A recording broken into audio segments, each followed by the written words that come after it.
Shabbos, good Shabbos.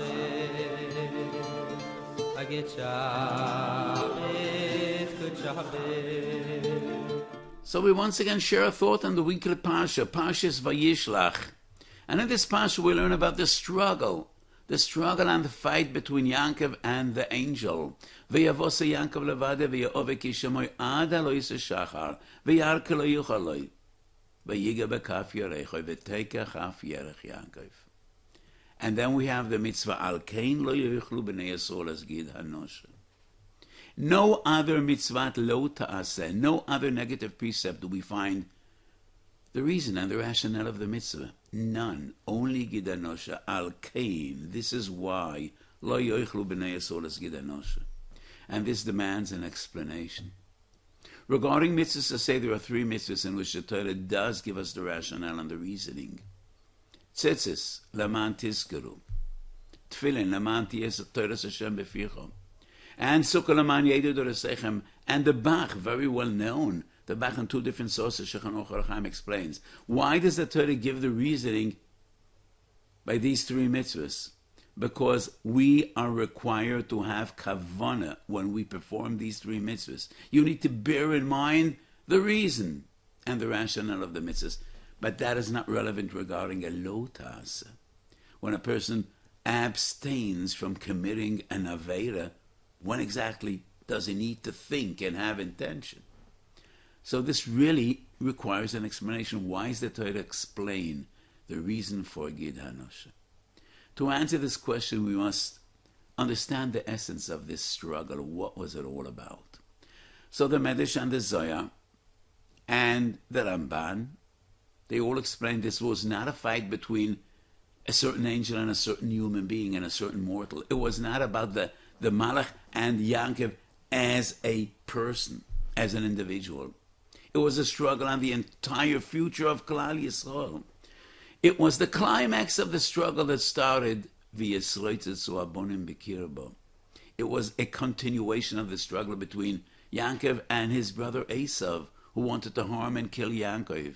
And this struggle reaches a dramatic climax when an angel, Sorei Shel Esav, comes to try to destroy Yaakov.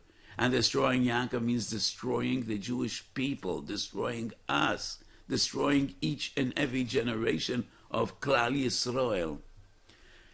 And this struggle seemed to be totally futile and hopeless. How could a mortal, a human being, fight an angel that is fire? But if HaKadosh Baruch Hu is with Yaakov, nothing is futile. It's the other way around. The fight of the angel was futile. You cannot fight HaKadosh Baruch Hu. And that is why V'yarke lo yuchaloi. However, Yaakov was hurt. He was injured. And he went away limping. And the Sefer Chinuch explains why this is important to remember. Because Yaakov is us and we are Yaakov. And just like Yaakov struggled and he was hurt, but he prevailed, so will we prevail. Yes, we will suffer. Throughout the generations, we will be hurt. And sometimes we will limp badly. But we must never forget, we will prevail. Yaakov prevailed. He prevailed for us. And so will we. And Sefer HaChinuch writes, if we will remember the struggle, and the way to remember is by performing the mitzvah, Al Kein Lo Yoichlu B'nei Yisrael Es Gid HaNoshe, La'olam Ya'amdu Be'emunatam Ve'betzidkutam. We will always keep our emunah, our righteousness. Just remember, that is history, and history repeating itself. Yaakov was hurt, but he prevailed. We will prevail as well. So the Gemara of Makkah says that Ramach mitzvahs say are indicative of Ramach Ever Yodam, Shin Samach Elot Taseh, are Keneged Yemois Hashanah. In Kisvei Ha'ari, and in Zohar, this week's Parsha, we learn it is not only a number, Keneged, a number, 365 compared to 365. Each and every day is associated, has a connection with a specific mitzvah of the Lo Ta'aseh Sheb'Torah. But neither the Zohar nor the Ri doesn't give us a list. We don't have a catalog explaining which mitzvah is connected with which day. However, both do reveal regarding one day and one lav. Gidenosha is connected, is associated with Tisha B'Av. And why is that?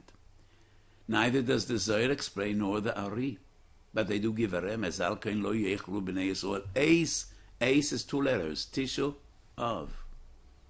But they do not explain, in essence, what do these two have to do one with another. According to our discussion, it is so poshut, so simple.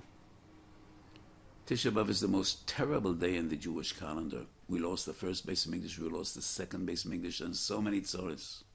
Rivers of blood and tears flew in this tragic day. And this day, more than in any other day, we need to bear in mind and remember the struggle.